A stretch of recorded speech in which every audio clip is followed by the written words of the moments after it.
Bonjour à toi, cher spectateur. Manifesto de Julian Rosfeldt, à mon avis, ça fait un petit moment que vous en entendez parler, parce que le film date tout de même de 2015. Le truc, c'est qu'à la base, c'est une expérience qui était montrée dans des muséums d'art contemporain, en fait, et au fil du temps, Julian Rosfeldt, donc auteur allemand, a décidé d'en faire un film. Parce qu'à la base, c'était un projet qui durait à peu près l'équivalent de 2h10, mais où les histoires étaient bien découpées les unes par rapport aux autres. Au bout du compte, c'est devenu un film de 1h40, qui brasse donc des nombreux manifestes évoqués par différents personnages. Pour un film qui semblait, si ce n'est atypique, en tout cas très proche de l'expérience assez singulière. Le résumé pour faire simple, 12 femmes, 12 regards sur notre société, sur l'art, sur le concept même d'art et sur ce qui fait la base d'un artiste. 12 manières de voir comment révolutionner le monde artistique et comment révolutionner en un sens le monde. Alors, quand je dis expérience très singulière, je devrais dire expérience carrément unique en son genre. Euh, Manifesto est très clairement le genre de film qui ne va pas du tout trouver son public, à part si ce n'est chez les fans d'art contemporain ultimes, mais sinon, très clairement, le long métrage de Julian Rosfeldt est purement et simplement inclassable. C'est à la fois un film expérimental, à la fois un drame, une œuvre testament, un portrait de notre société, mais surtout de l'art en fait, de la manière avec laquelle aujourd'hui l'art est conçu, l'art est présenté, l'art est montré au spectateur.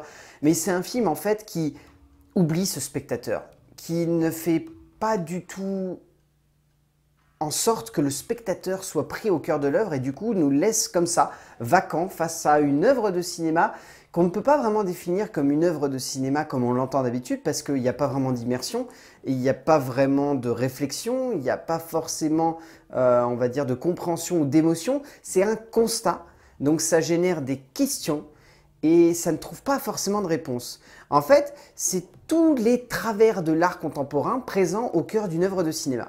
L'art contemporain a peu de choses finalement à voir avec le cinéma, puisqu'au cœur de celui-ci, on cherche à pousser l'immersion du spectateur dans un retranchement de questionnement et non d'immersion. Ce pourquoi pourtant le cinéma est une base pour permettre à celui-ci de mieux rentrer au cœur de cette aventure. Julian Rosfeldt a laissé cette exposition arborer les salles du monde avant donc de débarquer dans les salles de cinéma sous une forme beaucoup plus cinématographique et moins expressive, pour un tout qui sonne tout de même comme un exercice de style très bancal et finalement assez vague, trop certainement pour réussir à emmener le spectateur. En termes d'écriture, donc Julian Rosfeldt a décidé de découper son film en différents manifestes, donc de personnages qui font un constat à la fois sur le monde, mais surtout sur l'art et sur la manière avec laquelle les artistes conçoivent l'art aujourd'hui. C'est une idée assez intéressante en fait, parce que ça pose le spectateur comme le témoin d'une époque où c'est vrai qu'aujourd'hui le cinéma, qui est supposé être un art, eh ben, est un peu vu plutôt comme un business. Et en fait, Julian Rosfeldt, c'est ça qui le choque. Et il a envie un petit peu de rétablir une certaine balance en démontrant au spectateur qui regarde cette œuvre, qui la constate, qui en fait un certain jugement derrière, de prendre conscience que finalement, ce qui fait l'essence d'une œuvre d'art, c'est avant tout la manière avec laquelle le spectateur la perçoit en tant qu'œuvre d'art. Et donc à partir de ce moment-là, il va poser un certain nombre de questions ou de positions qui vont l'amener à dire: cette œuvre appartient à un artiste et l'artiste a choisi d'en faire une œuvre et non simplement un divertissement ou un simple objet cinématographique, mais un vrai questionnement autour de la place de l'homme dans la société et autour de la place qu'entretient le spectateur par rapport à ses personnages. Encore une fois, c'est une idée qui est hyper intéressante. Le souci, c'est qu'au sein de cette œuvre, ça prend la forme d'un ensemble de dialogues qui n'ont pas vraiment de consistance, on va dire cinématographique, ou fictionnelle en tout cas. Et du coup, en fait, ça pose la base de cet instant où le spectateur va s'immerger au sein de l'œuvre, ou ce moment où le spectateur va simplement se poser une question.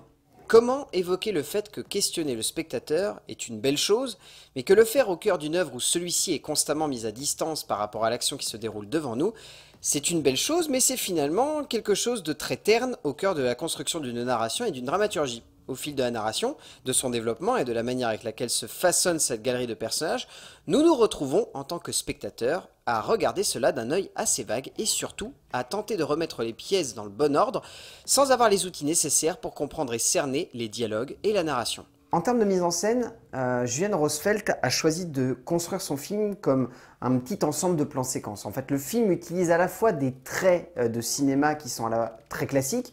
on peut dire, des ralentis, des moments où c'est un petit peu esthétisé, d'autres instants où le film va avoir tendance à user du montage comme un élément qui va renverser une situation. En fait, il se sert des outils de base du cinéma pour contredire ces outils de base, en fait. C'est très très particulier comme film. C'est un film qui passe son temps à évoquer des points que le cinéma construit et développe pour ensuite les annihiler, comme pour démontrer en fait que ces différents points qu'il a amenés, ce sont des points qui finalement, au sein d'une œuvre de cinéma, sonnent comme classiques ou en tout cas anti-artistiques. Le film est très très porté là-dessus. Le film a souvent tendance, voire même constamment, l'impression en fait que le spectateur qui regarde ça doit se dire cette œuvre est anti-artistique parce que finalement aujourd'hui nous voyons le cinéma comme une œuvre artistique qui est régie par des codes et ces codes enferment les auteurs dans leur conception de l'œuvre. Du coup ils n'arrivent pas à se détacher de ces codes et donc à créer, à être des artistes. Tout le film va autour de cette optique-là et dans sa mise en scène, dans son côté voilà, très, très unique, Julian Rosfeld veut avant tout nous faire ressentir ça. Et c'est ça en fait qui fait que le film se rapproche vraiment du genre de l'expérimental, cet instant en fait où l'œuvre ne choisit plus simplement d'immerger le spectateur, mais de littéralement le confronter en fait à tous les vices que le 7e art a engendré depuis quasiment 40-50 ans. Rosfeld utilise ici un style assez unique, celui de l'expérimental donc, un genre qui demande une grande ouverture d'esprit chez le spectateur, mais surtout qui manque de structure finalement, comme si au-delà de la créativité inhérente au genre, on pouvait sentir que celui-ci était extrêmement limité dans sa construction scénographique. Ainsi, de mouvements en découpage, de scènes en séquence, on ressent chez le cinéaste allemand un besoin de simplement structurer son propos, mais on ne ressent pas vraiment l'envie de vouloir inclure le spectateur au sein de cette œuvre, comme finalement une préférence pour la question plutôt que la réponse qui pourrait venir de celui-ci. Alors en termes de casting, je vois pas vraiment d'autres acteurs dont je devrais vous parler, hormis Cate Blanchett, parce que sinon tout le monde n'est que prétexte en fait à la présence de Cate Blanchett au sein de ce film. Aucun des autres acteurs secondaires n'est à retenir de cette œuvre parce qu'ils ne sont quasiment que des figurants. Ils sont là uniquement pour faire le lien entre Cate Blanchett et les différents personnages qu'elle interprète, parce que c'est elle qui porte le film, et très honnêtement, le film a un intérêt parce qu'elle est là. Parce que sinon, en fait, à part si vous avez envie de vous taper un trip un peu expérimental de 1h40, Cate Blanchett arrive à vous immerger dans le film parce que c'est Cate Blanchett. C'est elle qui porte le film. Parce que même si on peut se sentir mise à distance par l'ensemble du métrage, elle construit quelque chose de fou, et même on peut le dire, d'assez génialissime dans la manière avec laquelle elle développe ses protagonistes au fur et à mesure que les histoires avancent. Au bout du compte, Manifesto, c'est typiquement l'œuvre que je vous déconseille de voir dans une salle de cinéma parce que c'est un peu le genre de film qui nous incite à regarder constamment notre montre en nous disant quand est-ce que ça se termine. Parce que c'est long, c'est assez pompeux, c'est assez vaniteux en fait comme film. C'est une œuvre d'art qui a tendance à concevoir le spectateur comme un espèce d'objet que l'artiste va pouvoir manipuler devant l'écran, mais qu'il ne va pas avoir d'autre vocation que ça. Il va peut-être se questionner, mais il va rester un peu stoïque face à un film qui n'est pas finalement un film.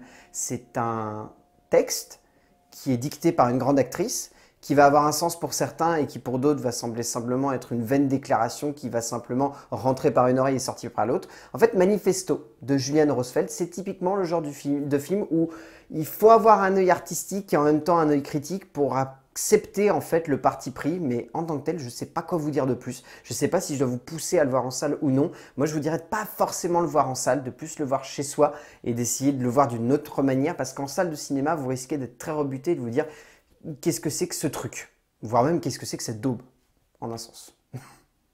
A plus.